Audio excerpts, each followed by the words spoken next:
Hello, my name is Dr. Hilda Nabiswa, and I'm a physician based in Nairobi, Kenya, and I'm also studying to be a diabetologist. So I will bring you today 5 common myths associated with diabetes that I've encountered along the way in my interaction with diabetics daily. I have encountered many patients, and many of them have the same myths and fears, and I felt it was really good to address this today. So let's start. Myth number 1. Myth number 1 is that diabetes is caused by taking too much sugar in tea. I have heard this many times. I know to some of you it may sound absurd, but many people actually think that diabetes came about because they were taking 3 spoons of sugar in their tea per day. So that is not true entirely. The truth is that yes, there are various types of sugars that we take on a day-to-day basis, and it does not have to be in the form of sugar. Ugali is sugar, fufu is sugar, pap is sugar, chapati is sugar. I say this because all this is broken down into sugars in the blood system. So what happens is when someone has diabetes, they can have different forms of diabetes. There's type 1 diabetes where insulin is not excreted well from the pancreas, and then type 2 diabetes where insulin is secreted from the pancreas, but it is not utilized well in the muscles in order to help the blood sugar to go down. So majority of the kind of diabetes we have right now in our society is type 2 diabetes, which is called insulin resistance. And this is because the pancreas secretes insulin, but the insulin is not being utilized well in the system. And so a lot of sugar remains in the blood, and this is what is called diabetes. So yes, the sugar in the tea can contribute to the sugar going high in blood, but if you do not have diabetes, your insulin from the pancreas should be able to take care of this very well. But if you have diabetes, definitely the sugar levels will go high if you take a lot of sugar in your tea. And that is why we tell people not to take sugar in tea, because it will just raise the blood sugar very, very high. Myth number 2. So myth number 2 is that we are supposed to allow diabetics to snack all the time because their blood sugar can go low at any point, and it is a normal part of diabetes.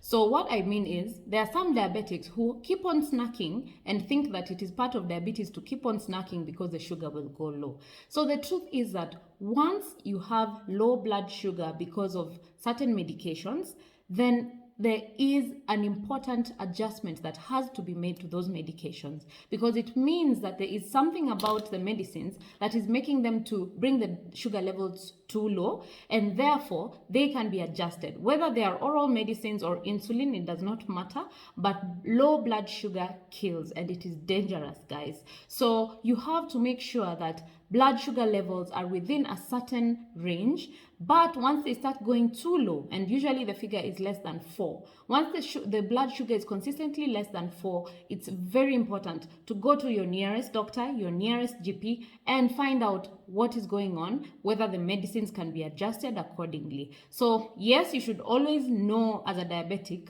what a low blood sugar is. We call it hypoglycemia, and you should know what to do about it, but it should not be part of your life for good. You can do something about it, okay?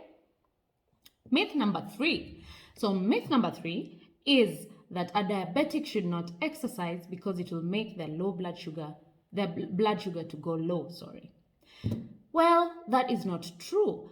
Actually, one of the main things we tell diabetic patients is they have to exercise 3 to 5 times a week, and make around 150 minutes of exercise is required for a diabetic every week. And this is moderate intensity exercise. So moderate intensity exercise is like jogging or cycling or going for a swim, or even just skipping your rope. 150 minutes in a week is what is recommended, and it's very important. It helps the blood sugar levels to come down. It helps their insulin resistance to go lower. And remember, we said insulin resistance is the main reason why people get diabetes nowadays. So If you're diabetic, do not fear doing exercise. If you fear, there are always ways, and you can talk with your doctor to find out how you can control your sugars even when you're doing exercise. And for those who love high intensity exercise, it's also something that you need to discuss with your doctor. There are some adjustments that need to be made to your insulin regimen or to your oral drugs that can help you, especially your insulin regimen. So please make sure you do this in consultation with your doctor. Myth number 4 is that diabetes can only get worse with time. That is not entirely true. Yes, there are some people who the insulin that is being secreted from the pancreas tends to go down with time over the years. And with time, you can find that someone who was on 1 pill a day ends up being on insulin after a course of a number of years. However, it's important to note the role of obesity in diabetes and the fact that if someone incorporates a good diet and exercise in their lifestyle, they can actually help to reverse diabetes. And we actually have a diabetes reversal program in Kenya that is running. It's run by a doctor and his team. And there are some other doctors who are able to do this. And it is a very, very good course that I would recommend for many diabetics, especially the young 30 to 40-year-olds who are obese. You can reverse diabetes. It is not a permanent disease for you. You can actually make changes in your lifestyle that can give you a long-term impact, where you either reduce the number of drugs that you have to take or even come off of the drugs completely and just be on diet control. So this is something very important that I need people to take note, because diabetes is a lifestyle disease. And if you can change your lifestyle accordingly, you will go far.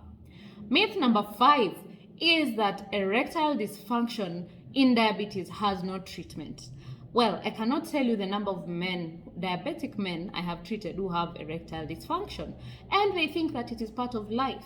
Well, it is not entirely true. You can still enjoy your sexual life and lifestyle even when you have diabetes. There are drugs available for your use, but only when they've been prescribed by your physician. So yes, I know the main reason why people fear these drugs is because of the fear of the heart getting sudden heart attacks, and we have had various media reports regarding the same.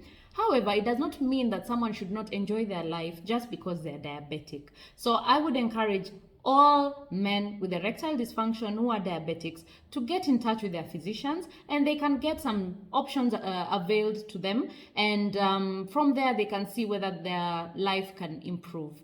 And I wish you well there. So there are the 5 most common myths I have encountered, and I hope that you have learned something, and we will continue doing these videos for learning purposes to my patients and to all those who would like to just learn more about diabetes. Thank you and have a lovely day.